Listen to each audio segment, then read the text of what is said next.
नमस्कार। ज्योतिष विमर्श में आपका एक बार फिर से स्वागत है। ज्योतिष के हमारे प्रेमी जन आजकल इग्नू के MAJY कोर्स के लिए हमने कई वीडियोस दिए हैं और आज उसी क्रम में जो हमारे MA ज्योतिष पूर्वार्ध अर्थात प्रथम वर्ष के जो छात्र हैं उनके लिए उनका जो तृतीय प्रश्न पत्र है पंचांग एवं मुहूर्त, तो उस पंचांग एवं मुहूर्त से मैं पंचांग एवं मुहूर्त जो MJY 3 का प्रश्न पत्र होगा उसमें जो पंचांग के पांचों अंग हैं उस पर एक एक करके आपसे चर्चा करूंगा। मैं आपको बताना चाहता हूं कि जब आप MA ज्योतिष प्रथम वर्ष पूर्वार्ध की परीक्षा दे रहे होंगे तो MJY 003 जो तीसरा प्रश्न पत्र है पंचांग एवं मुहूर्त, उसमें ये जो पंचांग के पांचों अंग हैं अगर आप इन्हें तैयार कर लें तो उसमें से आपको 2 से 3 सवाल प्राप्त हो जाएंगे।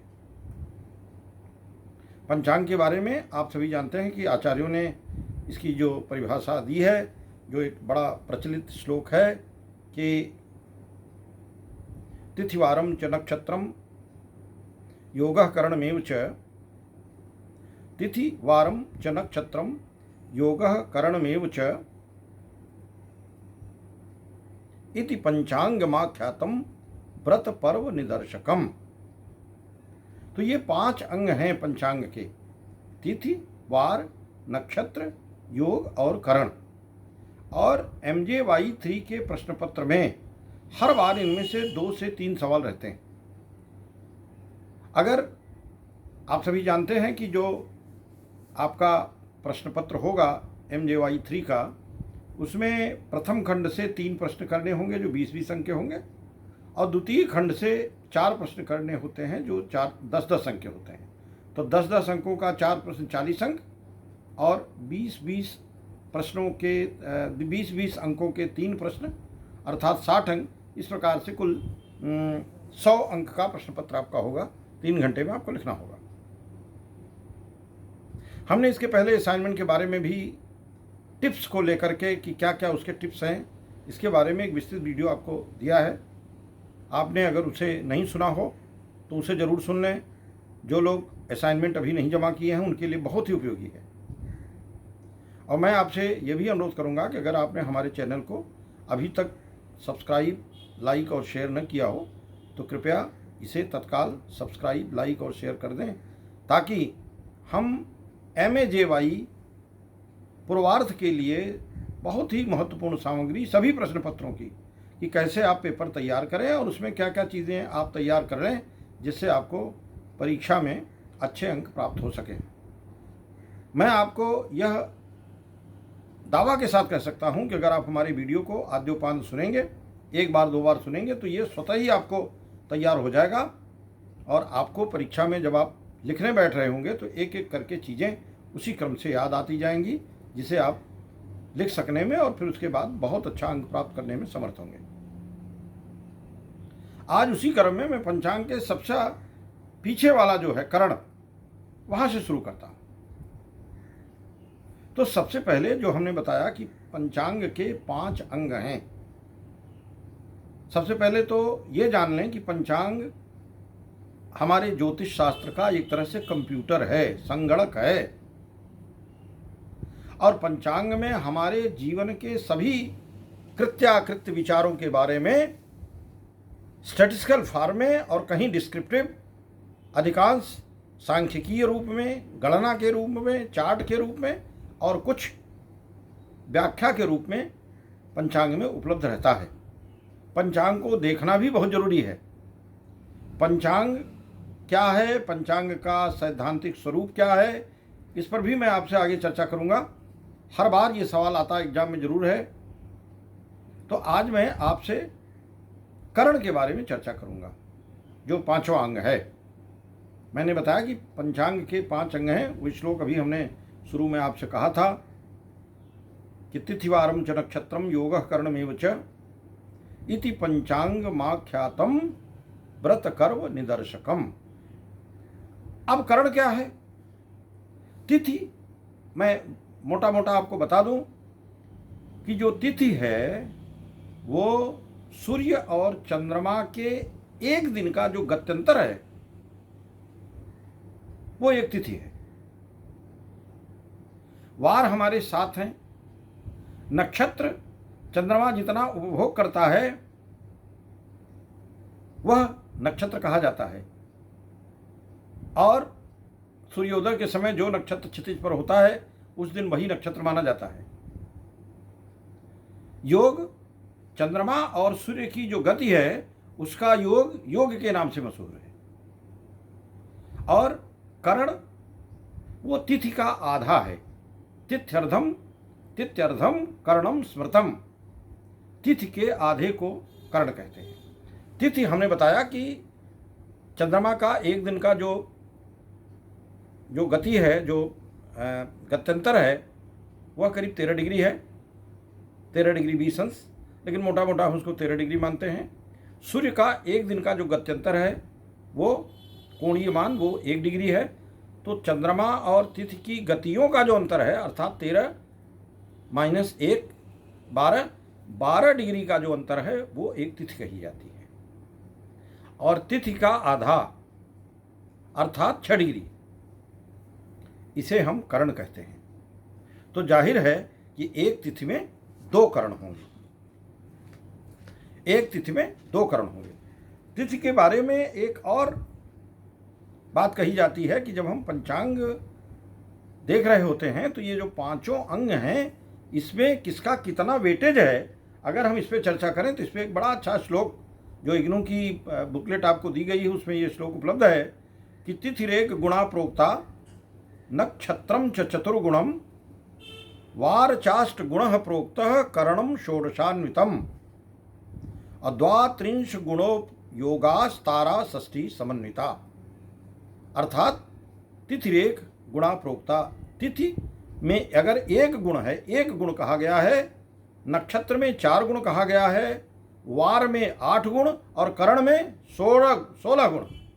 वार चाष्ट गुण प्रोक्तः करणम षोडशान्वितम और द्वात्रिंश गुणो योगा। योग में 32 गुण हैं। और इसके बारे में बहुत और अच्छा सुंदर सा श्लोक आता है। मैं उस श्लोक आपको अभी गा करके सुनाऊंगा। आप इसको जरूर याद करेंगे। जब परीक्षा हो तो इन दोनों श्लोकों को आपको लिखना चाहिए। जब आप लिखेंगे तो निश्चित रूप से आपको बहुत अच्छे अंक मिलेंगे। लक्ष्मी स्याद अचला तिथि, लक्ष्मी स्याद अचला तिथि श्रवणतो, लक्ष्मी स्याद अचला तिथि श्रवणतो वारास्तथा युश्चिरम नक्षत्रम कृतपापतापशमनम योगो वियोगापः सर्वाभीष्टकरं तथैव करणं पंचांगमेव स्फुटं श्रोतव्यं गणकाननात् प्रतिदिनं श्रेयस्करं सिद्धिदं। लक्ष्मी स्याद चला तिथि श्रवणतो। तिथि को सुनने से, तिथि के बारे में विचार करने से लक्ष्मी स्याद अचला, लक्ष्मी अचल रहती हैं। लक्ष्मी स्याद अचला तिथि श्रवणतो वारास तथा युश्चिरम। वार से हम जब वार, जहाँ वारों के गुण की बात करते हैं तो आयु में हम चिरायु होने की कल्पना करते हैं। और नक्षत्रम कृत पाप ताप शमनम, नक्षत्र हमारे कृत पाप ताप शमनम, किए गए पाप के ताप का शमन करने वाले हैं। और योगो वियोगापह, योग जो है वो वियोग को दूर करता है। सर्वाभीष्टकरम तथैव करणम, जिस करण की हम बात कर रहे हैं, सर्वाभीष्टकरम, सब प्रकार के अभीष्ट को देने वाला करण है, यह इसका गुण है। सर्वाभीष्टकरम तथैव करणम पंचांगमेव स्फुटम अशोतव्यम गणकाननात् प्रतिदिनम श्रेयस्करम सिद्धिदम। तो ये दोनों श्लोक बहुत ही इंपॉर्टेंट और बड़े ही आह्लादक भी हैं और बड़े उपयोगी भी हैं। हमने जैसा कि आपको बताया कि तिथ्यर्धम तिथ्यर्धम करणम स्मृतम। तिथि के आधे को हम करण कहते हैं, अर्थात 6 डिग्री के जो गत्यंतर हैं उसको हम करण कहते हैं। तो एक दिन में 2 करण होते हैं। अब मैं बीच में आपको ये बता देना चाहता हूँ कि आपकी जो एमए ज्योतिष प्रथम वर्ष पूर्वार्ध की जब आप परीक्षा दे रहे होंगे तो जो तीसरा वाला प्रश्न पत्र है उसमें एक सवाल करण पे हर साल रहता है। मैंने अभी पीछे प्रश्न पत्र देखे थे तो उसमें ये देखा कि दिसंबर 2022 में भी सवाल था। दिसंबर 2022 में हमने यहाँ आपकी सुगमता के लिए प्रश्न पत्र भी अपने साथ में रखा है। जून 2022 की परीक्षा में आया है, भद्रा से आप क्या समझते हैं, इसके स्वरूप का वर्णन कीजिए। इसी तिथि में जब हम इसी करण में भी बात करेंगे तो जो हमारे करण हैं उसी में एक भद्रा करण है, विष्टिकरण के नाम से जाना जाता है, जिसे हम भद्रा कहते हैं। तो आया भद्रा से आप क्या समझते हैं, इसके स्वरूप का वर्णन कीजिए। फिर दिसंबर 2022 में फिर इस पर एक सवाल आया, क्योंकि आप जानते हैं 6-6 महीने पे यूनिवर्सिटी की परीक्षाएं होती हैं, तो इसमें भी आपका सवाल आया और उसमें उन्होंने पुनः आपसे इस पे प्रश्न किया और लिखा कि करण साधन का वर्णन कीजिए। ये सवाल आया दिसंबर 2022 की परीक्षा में, करण साधन का वर्णन कीजिए। इसके बाद फिर जून 2023 की अगर हम बात करें तो जून 2023 में फिर आया, करण साधन से आप क्या समझते हैं, उल्लेख कीजिए। करण भी आया है, योग भी आया है, तिथि भी आई है, ये सारे प्रश्न उसमें आया है। दिसंबर 2023 की अगर हम बात करें तो दिसंबर 2023 MJY 003 में यह प्रश्न फिर आया है कि भद्रा का स्वरूप एवं फल का विवेचन कीजिए। इसके अलावा अभी जो पिछली परीक्षा हुई है जून 2024 की, उसमें सवाल आया करण किसे कहते हैं, साधन करते हुए विष्टिकरण का विस्तार से वर्णन कीजिए। ये क्वेश्चन पेपर मैं साथ में लेकर के बैठा हूं। तो हर परीक्षा में करण या भद्रा, इन दोनों में से एक सवाल आता जरूर है। अगर करण और भद्रा, करण आएगा तो उसमें भद्रा समाहित रहेगी, और अगर केवल भद्रा आई तो करण का संक्षिप्त परिचय देते हुए फिर आप भद्रा का सीधे वर्णन करेंगे, जो अभी हम आपसे आगे चर्चा करेंगे। हालांकि भद्रा के संबंध में हमारा एक विस्तृत वीडियो भी अपलोड है हमारे इसी यूट्यूब चैनल पर, जो मेरे नाम से है, डॉक्टर श्रीपद मिश्रा के नाम से, आप उसे भी सुन सकते हैं। उसमें काफ़ी विस्तार से हमने कहा है। तो यहाँ जब हम अभी करण के बारे में और आगे चर्चा करेंगे तो वहाँ भद्रा की भी चर्चा हम करेंगे। तो ये तो करण की परिभाषा रही कि तिथि के आधे भाग को हम करण कहते हैं, 6 डिग्री के गत्यंतर को करण कहते हैं, और एक तिथि में 2 करण होते हैं। अब करण के बारे में 2 सिद्धांत हैं। करण 2 प्रकार के हैं, एक चर करण और दूसरे स्थिर करण। हम सबसे पहले स्थिर करण की बात कर लेते हैं, फिर चर करण की बात करते हैं। स्थिर करण हमारे 4 हैं। शकुनि 1, शकुनि, चतुष्पद, नाग और किंस्तुघ्न। शकुनि, चतुष्पद, नाग और किंस्तुघ्न।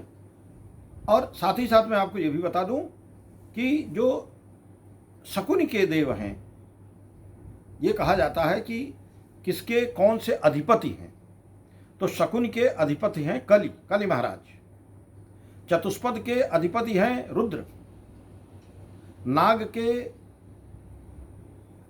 अधिपति हैं अहि, सर्प अहि, और किंस्तुघ्न के अधिपति हैं पवन। ये 4 स्थिर करण हैं। स्थिर करण यद्यप परीक्षा में जब आप लिखेंगे तो सबसे पहले चर लिखेंगे, फिर स्थिर लिखेंगे। तो जो चर करण हैं, मैंने स्थिर इसलिए किया कि जो स्थिर हैं वो पंचांग में स्थिर रहते हैं। वो कृष्ण पक्ष की चतुर्दशी के उत्तरार्ध से प्रारंभ होते हैं, ये ध्यान रखने वाली बात है। कृष्ण पक्ष की चतुर्दशी के उत्तरार्ध, यानी चतुर्दशी को जो दूसरी मीटिंग है, अपराह्न दूसरी मीटिंग जो है, उसमें शकुनि करण होता है। पहला वाला हमने बताया स्थिर का शकुनि है, तो पहला करण शकुनि होगा चतुर्दशी के उत्तरार्ध में।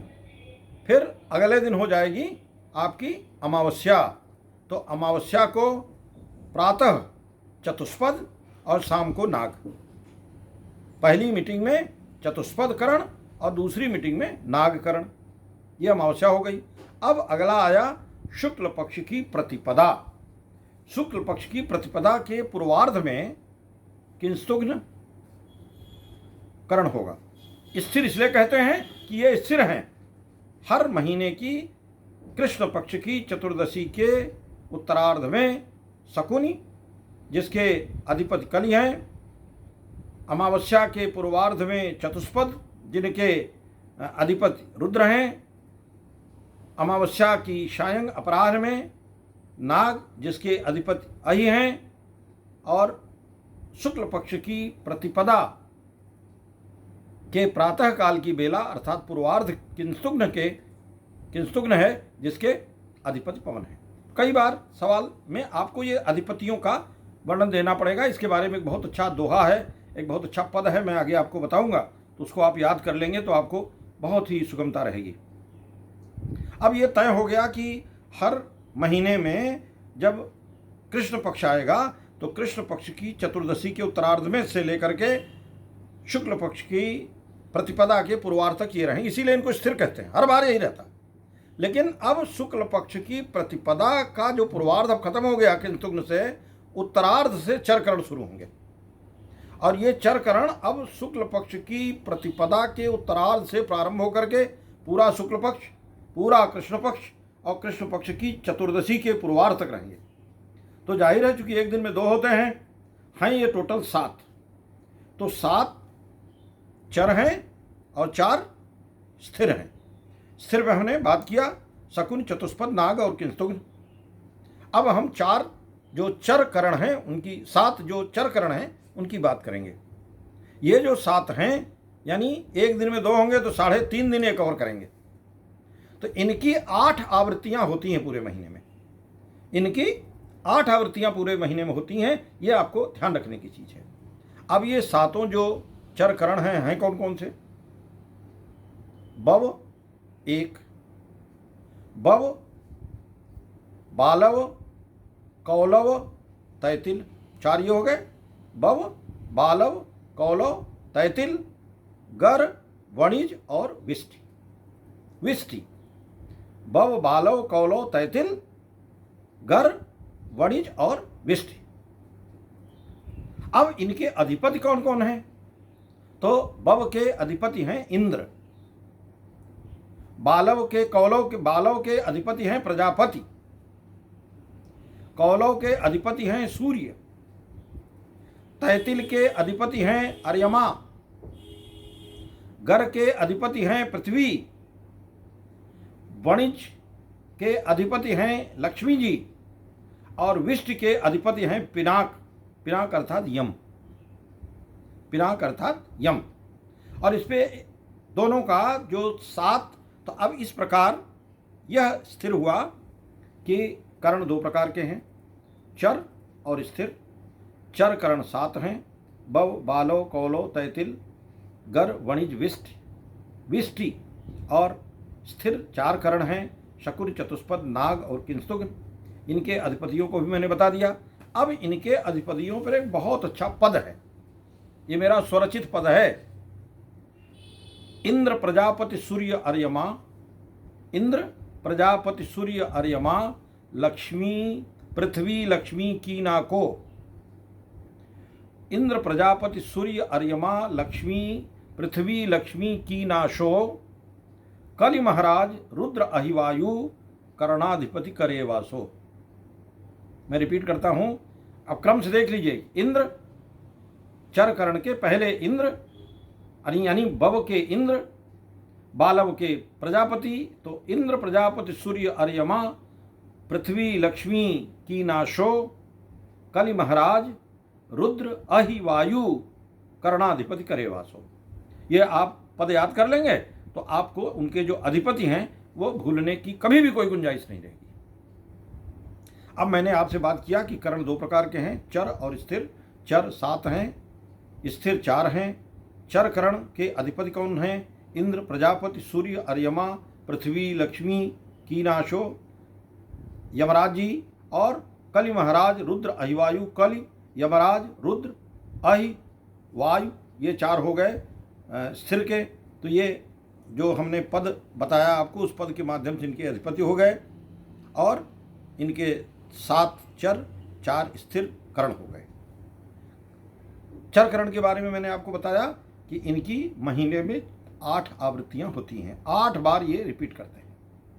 तो 8 बार जब ये रिपीट करेंगे तो इसके बाद अमावस्या की, चतुर्दशी की, द्वितीय जो होगी द्वितीयार्ध अर्थात उत्तरार्ध, उसमें से स्थिर वाले शुरू हो जाएंगे। तो अब निष्कर्षतः लब्बोलबाब ये आया कि 7 चर, 4 स्थिर हो गए। उनके अधिपतियों के बारे में मैंने बात कर लिया। करण का जो गुण है उसके बारे में मैंने आपसे बात कर लिया। यहां तक बात आपकी मुझे लगता है समझ में आ गई होगी। अब एक बड़ी इंपॉर्टेंट चीज है जो बार बार सवाल आता है। एक बार करण आता है और अगली बार फिर भद्रा के बारे में पूछते हैं।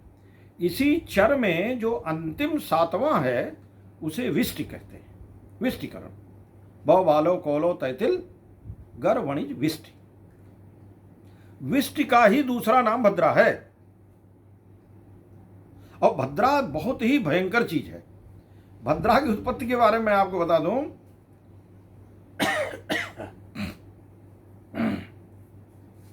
भद्रा की उत्पत्ति के बारे में आपको बता दूं कि जब देवासुर संग्राम हुआ था तो काल के वक्ष से भद्रा का प्रादुर्भाव हुआ। यह तो एक मत है। दूसरा मत है कि भगवान सूर्य और उनकी जो पत्नी छाया हैं उनके संयोग से भद्रा की उत्पत्ति हुई। तो भगवान सूर्य की पुत्री और भगवान सूर्य के पुत्र हैं शनि, अर्थात भद्रा शनि की सगी छोटी बहन है। लेकिन उत्पत्ति तो इनकी हुई थी देवताओं की रक्षा के लिए। लेकिन जब ये पैदा हुई देवी तो इन्होंने देवताओं का ही नुकसान करना शुरू किया। इसलिए भद्रा के बारे में ये कहा जाता है कि न कुर्यान मंगलम विष्ट्याम जीवितार्थी कदाचन। न कुर्यान मंगलम विष्ट्याम जीवितार्थी कदाचन, अर्थात जो व्यक्ति जीवन जीने की कामना करता है उसे कोई भी मंगल कार्य विष्ट्याम, विष्टि में, भद्रा में नहीं करना चाहिए। न कुर्यान मंगलम विष्ट्याम जीवितार्थी कदाचन। जीवितार्थी जो जीवित रखने की इच्छा रखता है, ऐसे व्यक्ति को, मनुष्य को कभी भी कोई मंगल कार्य भद्रा में नहीं करना चाहिए। भद्रा में हर शुभ कार्य वर्जित है। यह है भद्रा। तो भद्रा देवताओं का ही नुकसान करने लगी। अच्छा, भद्रा के स्वरूप के बारे में शास्त्रों में जो वर्णन आया है वो ये है कि भद्रा का मुंह गधे का है, 3 टांगे हैं और बहुत लंबी पूंछ है, कुरूप, एकदम कुरूप। तो अब भद्रा जो है, भद्रा के बारे में ये भी कहा जाता है कि भद्रा सदैव विचरणशील रहती हैं।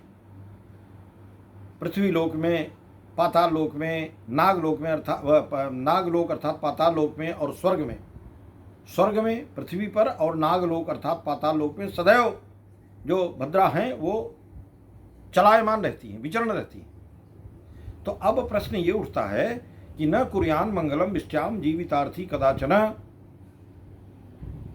जीवितार्थी व्यक्ति को, जीवन रखने की कामना करने वाले व्यक्ति को कभी भी भद्रा में, विष्टि में कोई शुभ कार्य नहीं करना चाहिए।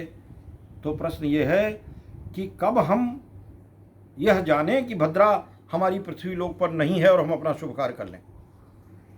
यह एक प्रश्न उठता है कि अगर कोई मंगल कार्य हम भद्रा में नहीं कर सकते, और हमने ये भी बताया कि भद्रा तीनों लोकों में लगातार भ्रमणशील रहती हैं, तो कब पाताल में रहती हैं, कब पृथ्वी पर रहती हैं, कब आसमान में रहती हैं, इसकी जानकारी हमें होना चाहिए, ताकि जब पृथ्वी पर रहें तो हम कोई शुभ कार्य उस अवधि में न करें। तो इसके बारे में जो शास्त्रों में मत है उसको मैं आपको बताऊंगा, ध्यान से सुनिएगा। भद्रा जो चंद्र राशियां हैं, चंद्रमा जिस राशि पे रहती है उसी के अनुरूप भद्रा का भी विचरण रहता है। ये श्लोक है कि मेघ मिथुन वृख कर्कट स्वर्गे, कन्या मकर तुला धनु नागे, कुंभ मीन अल केसरी मर्ते, विचरति भद्रा त्रिभुवन मध्य। अब मैं इसकी व्याख्या करता हूं तो आपके समझ में आ जाएगा।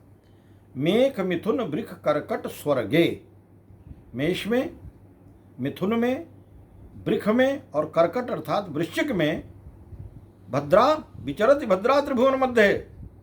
भद्रा त्रिभुवन में, तीनों लोकों में लगातार घूम रही है। तो मेष राशि में जब चंद्रमा होंगी तब, वृष राशि में चंद्रमा होंगी तब, मिथुन राशि में चंद्रमा होंगी तब, और वृश्चिक राशि में जब चंद्रमा होंगी तो मेष मिथुन वृष कर्कट स्वर्गे। मेष की पर चंद्रमा हो, मिथुन पर चंद्रमा हो, वृष पर चंद्रमा हो, वृश्चिक पर चंद्रमा हो, तब आप जानिए कि भद्रा स्वर्ग में हैं। और कन्या मकर तुला धनु नागे, नागलोक अर्थात पाताल लोक में कन्या राशि में चंद्रमा, मकर राशि में चंद्रमा, तुला राशि में चंद्रमा और धनु राशि में चंद्रमा। यानी कन्या, तुला, धनु और मकर, इन 4 राशियों में चंद्रमा नागलोक में अर्थात पाताल लोक में रहती है। तो ऐसे समय में भी आप कार्य कर सकते हैं। शेष अवधि में, शेष अवधि क्या बची? 4 और राशियां बची।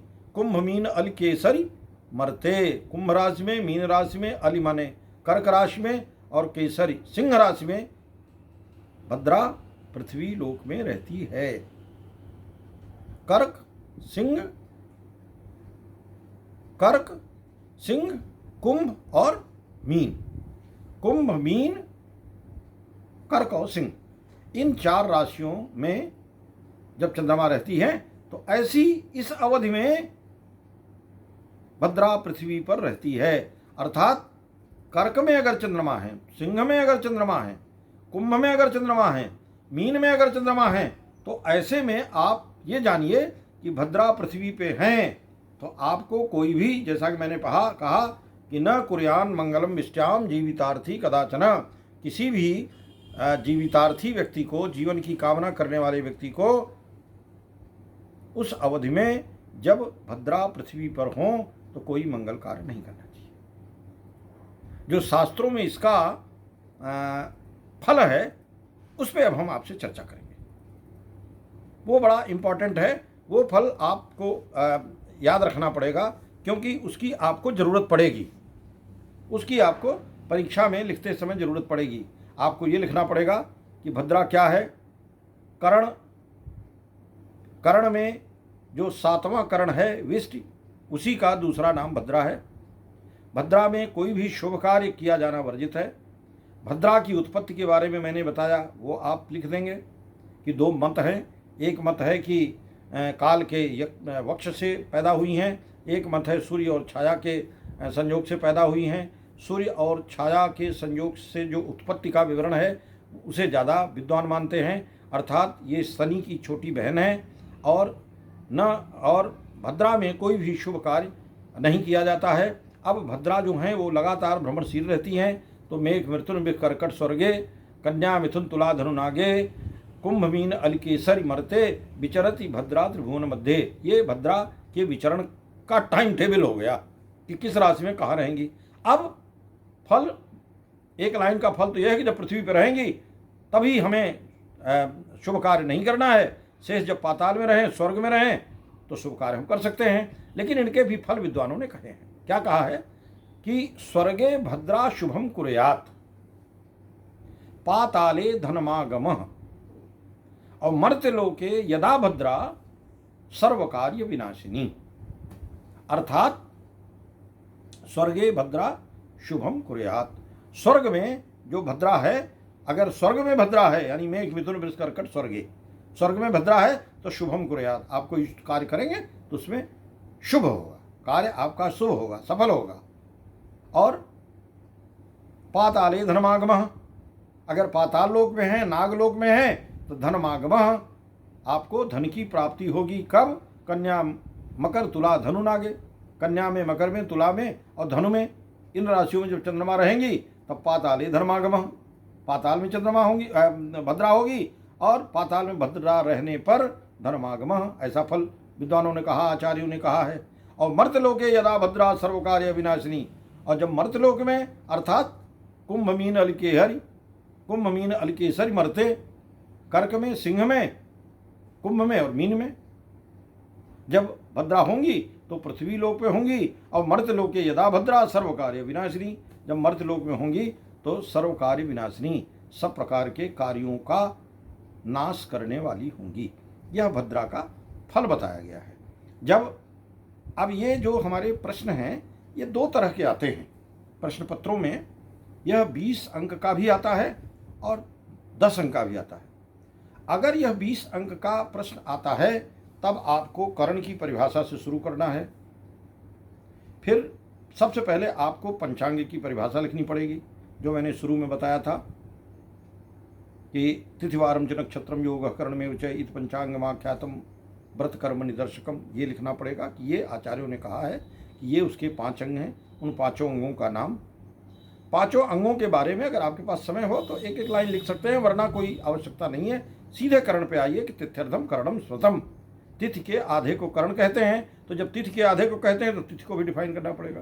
तिथि क्या है? सूर्य और चंद्रमा की एक दिन की गति का अंतर है तिथि। चंद्रमा 13 डिग्री, सूर्य 1 डिग्री, दोनों का अंतर 12 डिग्री, 12 डिग्री का आधा 6 डिग्री। एक बात तो ये हो गई। करण की परिभाषा दे दी। करण 2 प्रकार के होते हैं, चर और स्थिर। चर 7 हैं, उनका नाम दे दिया। स्थिर 4 हैं, उनका नाम दे दिया। उनके अधिपतियों के आगे नाम लिख दिए। वो हमने आपको एक जो सुनाया था पद्य, उस पद्य को आप याद रखिएगा, उसके अनुसार उनके अधिपतियों को आपने लिख दिया। अब आपने ये लिखा कि इनकी 8 आवृत्तियां शुक्ल पक्ष की प्रतिपदा के उत्तरार्ध से शुरू होंगी। फिर इसके बाद आप भद्रा की बात करेंगे कि भद्रा किस राशि में, भद्रा कहाँ रहती है, जिस राशि में भद्रा जहाँ रहती है वहाँ क्या फल होता है। अब जो हमारी तिथियाँ हैं उन तिथियों के बारे में एक चीज़ और आपको लिखनी होगी कि भद्रा जो हैं कब कब रहती है। भाई हर जब 7वां आएगा तभी तो रहेगी, तो 7वां कब कब आएगा? शुक्ल पक्ष का पहले नोट करिए। शुक्ल पक्ष में भद्रा चतुर्थी द्वितीय चरण में, यानी चतुर्थी उत्तरार्ध में, चतुर्थी को दूसरी मीटिंग में, चतुर्थी उत्तरार्ध में, फिर अष्टमी पूर्वार्ध में, फिर एकादशी उत्तरार्ध में, और फिर पूर्णिमा पूर्वार्ध में। ये भद्रा, इस अवधि में भद्रा रहेगी। मैं रिपीट कर रहा हूं, शुक्ल पक्ष में चतुर्थी उत्तरार्ध, अष्टमी पूर्वार्ध, एकादशी उत्तरार्ध और पूर्णिमा पूर्वार्ध। चतुर्थी में 4 जोड़ेंगे, 2 से शुरू करेंगे, 2 1 2 1। चतुर्थी उत्तरार्ध 4 2, अष्टमी पूर्वार्ध 8 1, 4 4 8, फिर 8 के बाद 3 जोड़िए, 8 3 11 2, और फिर इसके बाद 4 जोड़िए, 11 4 15, अर्थात शुक्ल पूर्णिमा 1 2 1 2 1, 4 2 8 1, 11 2 और 15 1। यह हो गया शुक्ल पक्ष। अब आइए कृष्ण पक्ष। कृष्ण पक्ष में तृतीया को उत्तरार्ध में, फिर उसी तरह से 3 2, 3 में 4 जोड़ दीजिए, 7 1, फिर 7 में 3 जोड़ दीजिए, 10 2, और फिर 10 में 4 जोड़ दीजिए, 14 1। अर्थात कृष्ण पक्ष में तृतीया को उत्तरार्ध में, सप्तमी को पूर्वार्ध में, दशमी को उत्तरार्ध में और चतुर्दशी को पूर्वार्ध में भद्रा रहती है। मुझे लगता है आपको कोई इसमें असुविधा नहीं होगी। कृष्ण पक्ष, शुक्ल पक्ष। कृष्ण पक्ष आपने लिखा, कृष्ण पक्ष में 3 2, उधर होगा 4 2 शुक्ल पक्ष में। इधर फिर आइए 3 4 7 7 1, उधर आएगा 4 4 8 8 1, फिर 3 जोड़िए, इधर 7 3 10 2, उधर 3 जोड़िए, 8 3 11 2, फिर अब 2 1 2 1, ये क्रम है। फिर अब आगे इधर आप जोड़ देंगे तो इधर हो जाएगा 10 4 14 14 1, और उधर होगा 11 4 15 15 1, 2 था 1 हो जाएगा। ये आपको याद करने का तरीका मैंने आपको बता दिया। ये आपको याद करने का मैंने तरीका बताया कि किस दिन भद्रा कहाँ रहेंगी। अब 20 नंबर का जब ये सवाल आएगा तो आपको पूरा विस्तार से लिखना होगा, लेकिन कई बार यह प्रश्न 10 नंबर का आता है। इग्नू के क्वेश्चन पेपर्स मैंने देखे हैं, वहाँ कोई बहुत ज़्यादा वैसा दिमाग लगा करके प्रश्न का ध्यान परीक्षकगण शायद नहीं रखते हैं। हो सकता है अभी नया कोर्स है, आगे लोग इसको ध्यान रखें। आप 10 नंबर के सवाल में भी वही लिख रहे हैं, 20 नंबर के सवाल में भी वही लिख रहे हैं, कुल मिला के लिखना इतना ही है। अब इसके बाद जो इम्पॉर्टेंट चीज़ मैं आपको बताने जा रहा हूँ वो बताने जा रहा हूँ कि करण साधन कैसे करें। सवाल यही आता है, ध्यान रखिएगा। तिथि साधन, योग साधन, नक्षत्र साधन और करण साधन। अब करण साधन करेंगे कैसे? बहुत सिंपल है, बहुत सरल है। बस केवल आप ध्यान से सुन लीजिए, आपको तुरंत बात समझ में आ जाएगी। जिस तिथि का आपको करण साधन करना हो, जैसे मैंने यहाँ एक तिथि का करण साधन करके रखा होगा, जिस तिथि का आपको करण साधन करना हो, उदाहरण के तौर पे जैसे हमने लिखा कि ज्येष्ठ शुक्ल पक्ष सप्तमी। मैं एक चीज इसके पहले आपको और ध्यान दिलाऊंगा। आप ये जानते हैं कि हमारा जो साल है हिंदी महीने का, वो कब शुरू होता है? चैत्र शुक्ल पक्ष प्रतिपदा, जब नवरात्रि होती है गर्मी वाली। चैत्र शुक्ल पक्ष प्रतिपदा से हमारा साल शुरू होता है। तो 15 दिन का वो हो गया। अब महीना कितने दिन का होता है? 30 दिन का। जब 30 दिन का महीना होगा तो 15 दिन तो ये शुक्ल पक्ष वाले हो गए, और 15 दिन जो कृष्ण पक्ष वाले हैं वो कायदे से होने चाहिए 16, 17, 18, 19, 20 और 30, तभी तो महीना पूरा होगा। फिर बैसाख में जब आ जाएगा तो शुक्ल पक्ष की प्रतिपदा से फिर वही 1, 2, 3, 4 शुरू हो जाएगा। तो जाहिर है कि शुक्ल पक्ष को तो यथावत हम लेते हैं, लेकिन जहां हम कृष्ण पक्ष की बात करते हैं वहां हम 15 जोड़ देते हैं। मुझे लगता है इसको समझने में, समाहित करने में कोई दिक्कत आपको नहीं, हृदयंगम करने में कोई आपको दिक्कत नहीं है। शुक्ल पक्ष यथावत और कृष्ण पक्ष में 15 जोड़कर, चूंकि शुक्ल पक्ष के बाद कृष्ण पक्ष आता है। अब हम अगर ज्येष्ठ शुक्ल पक्ष सप्तमी को कौन सा करण होगा पूर्वार्ध में, ये निकालना है हमें। तो करते ये हैं कि एक तिथि पूर्व की गणना कर लेते हैं। जैसे सप्तमी, शुक्ल पक्ष की सप्तमी को हम निकाल रहे हैं, तो एक तिथि पूर्व क्या है? षष्ठी है। तो एक तिथि पूर्व को हम द्विगुणित कर देते हैं। बस हमने दूना कर दिया, और दूना करके हम 7 से भाग देते थे। एक तिथि पूर्व किया, दूना किया, 7 से भाग दिया। जैसे हमने शुक्ल पक्ष सप्तमी का लिया है, तो शुक्ल पक्ष की सप्तमी से एक दिन पहले षष्ठी, षष्ठी का दूना 6 दूनी 12, 12 को 7 से भाग दिया, बचा 5। अब पांचवा कौन सा है? बौ, बालो, कौलो, तैतिल और गर। गर पांचवा है, बणिक छठवां है, विष्ट 7वां है। तो 5वां क्या हो गया? गर हो गया। अर्थात शुक्ल पक्ष की सप्तमी के पूर्वार्ध में तो होगा गर और उत्तरार्ध में होगा बणिज। समझ में आ गई बात? अब मान लीजिए यही तिथि कृष्ण पक्ष की सप्तमी होती, तब क्या होता?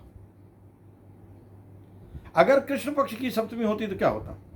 अच्छा देखिए, हम इसको एक और तरीके से आपको बताते हैं।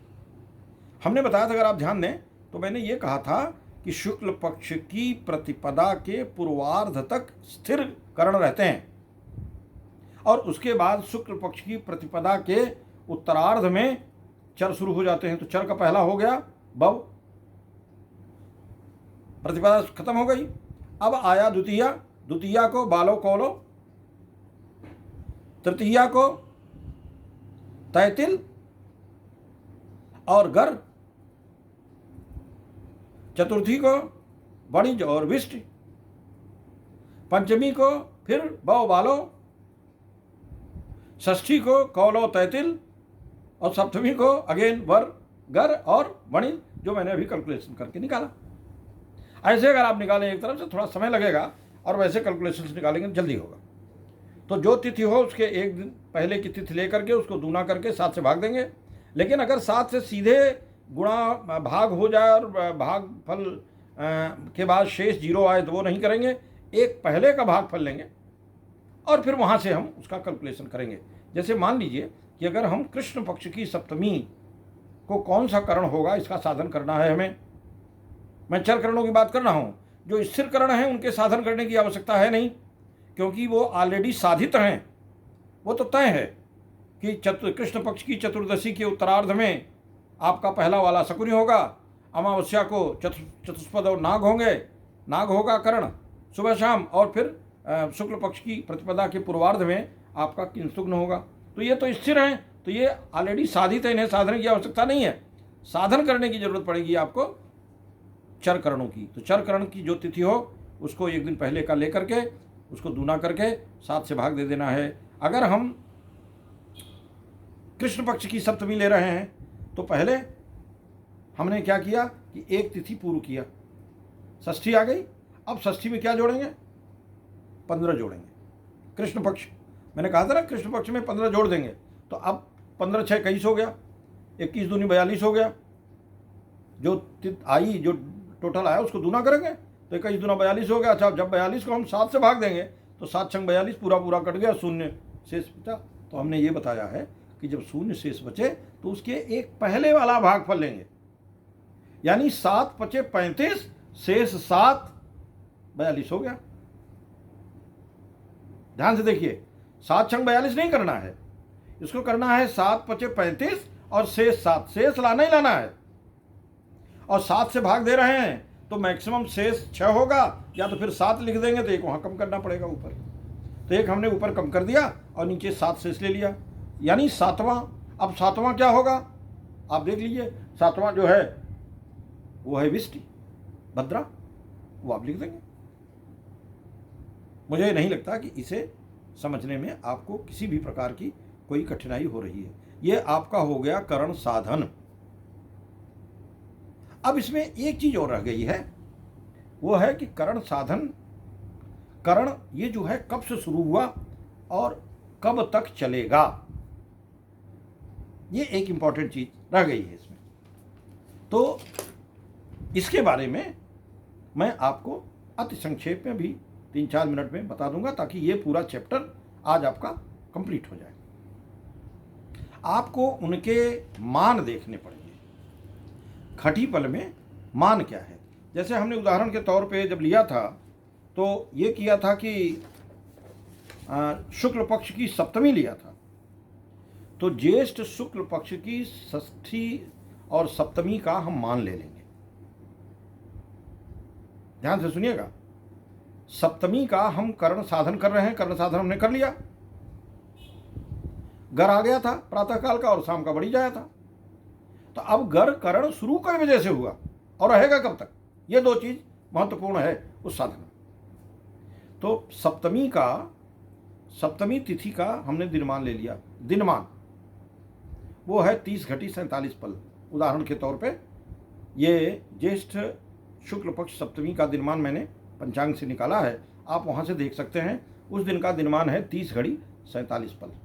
और षष्ठी का भी हमें दिनमान लेना पड़ेगा, वो है 33 घटी 36 पल। ये कहीं नोट कर लें आप। सप्तमी का दिनमान 30 घटी 47 पल,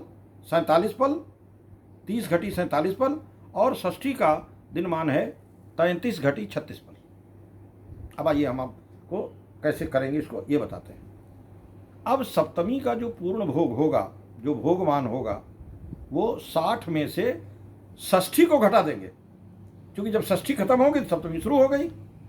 तो 60 में से 60 घटी में से हम षष्ठी के दिनमान अर्थात 33 घटी 36 पल को घटा देंगे।